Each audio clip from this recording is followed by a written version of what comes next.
Hi, my name is Don Braziulis. I'm with Ron Westphal Chevrolet here, and today I'm going to show you how to operate the power up and down liftgate on 2024 High Country Silverados.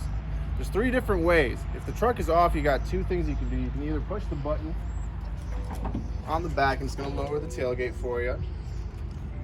You can push the button again, it'll pull it back up, or you can hit twice and hold on the key fob. And it's going to close it right for you as long as you're holding that button.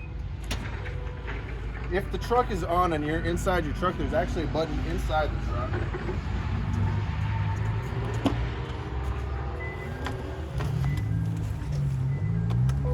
That will lower it. It's going to be in the center right underneath your infotainment screen.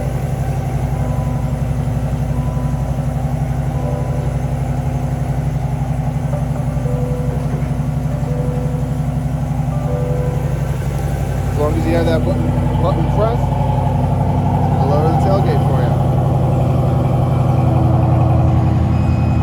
If you have any other questions on how to operate a Silverado or you might be interested, make sure you give me a call.